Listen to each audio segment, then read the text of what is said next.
નમસ્કાર મિત્રો, ટીચો computer solution YouTube ચેનલમાં આપનું હાર્દિક સ્વાગત છે.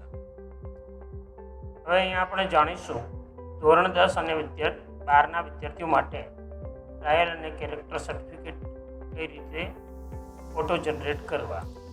તો અહીંયા મારી પાસે એક એક્સેલ ફાઇલ છે જેની અંદર મેં એના કોડિંગ સાથે ક્રિએટ કરેલી છે.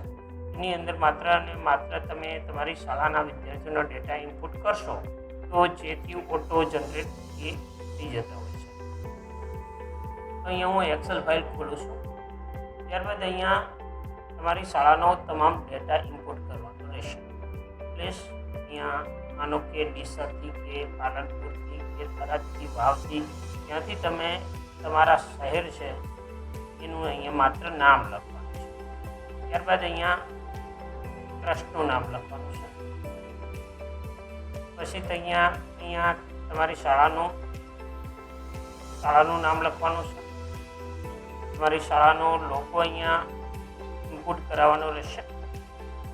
જો તમે સર્ટિફિકેટની અંદર પ્રિન્સિપાલ સિગ્નેચર ઓટો જનરેટ કરવા માંગતા હો કે છાપીને મૂકવા માંગતા હો તો અહીંયા ઇનપુટ કરાવો, અથવા તમે મેન્યુઅલી તમે દરેક સર્ટિની અંદર પ્રિન્સિપલ સિગ્નેચર પોતાની રીતે પેનથી કરવાની હોય તો અહીંયા ઇનપુટ કરાવવાની જરૂર નથી. આ જે સિગ્નેચર છે ડેમો છે અહીંયાથી એને ડિલીટ કરી દેવાની.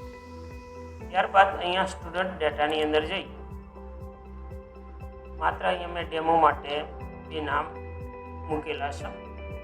આ નામ અહીંયા હું ડેમો તરીકે દર્શાવેલા છે. તો અહીંયા તમે તમારી શાળાના ધોરણ 10 અને 12ના વિદ્યાર્થીઓના નામ ઇનપુટ કરાવી દો. ત્યારબાદ એનો જીઆર નંબર જે કંઈ હોય એની સામે એડ કરી દો અને ધોરણ 10 કે 12નો જે કોઈ બેઠક નંબર છે એ વિદ્યાર્થી ધોરણ 10 અથવા 12માં છે તો માનો કે અહીંયા તમે ધોરણ 12માં લખો છો તો ઓટોમેટિક અહીંયા HSC આવી જશે અને એનો સીટ નંબર અહીંયા તમારે લખવાનો છે. અને અહીંયા તમે ધોરણ 10 લખો છો તો અહીંયા SSC આવી જશે. એનો સીટ નંબર રિસિપ્ટ ઓલરેડી તમારી પાસે હશે જ, એના આધારે તમે અહીંયા સીટ નંબર લખવાનો છે. ત્યારબાદ હવે અહીંયા SSC અથવા તમારે એક આની બે કોપી બનાવી દેવાની. SSCના વિદ્યાર્થીઓનો ડેટા અલગ અને HSCના વિદ્યાર્થીઓનો ડેટા અલગ, જે તમને આની અંદર કોઈ મૂંઝવણ ઊભી ન થાય. ત્યારબાદ અહીંયા સર્ટિફિકેટ ઉપર તમે ક્લિક કરશો એટલે તમે જે કંઈ અહીંયા લોગો, માનો કે અહીં હું લોગો ચેન્જ કરું છું.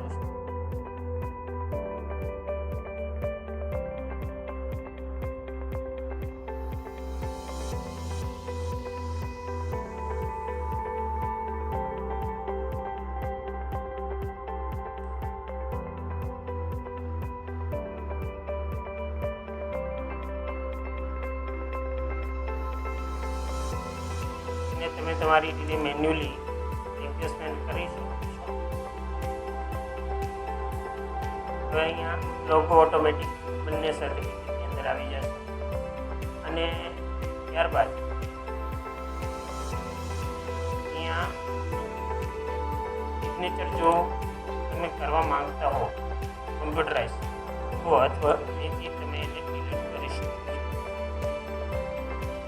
તો જેથી ડિલીટ કરશો તો અહીંયા સિગ્નેચર બતાવશે નહીં, પણ અહીંયા પ્રિન્ટ કરવા માંગુ છું તો અહીંયા આવી જશે. ત્યારબાદ બધો જ ડેટા વિદ્યાર્થીઓનો અહીંયા ઇનપુટ થઈ જાય.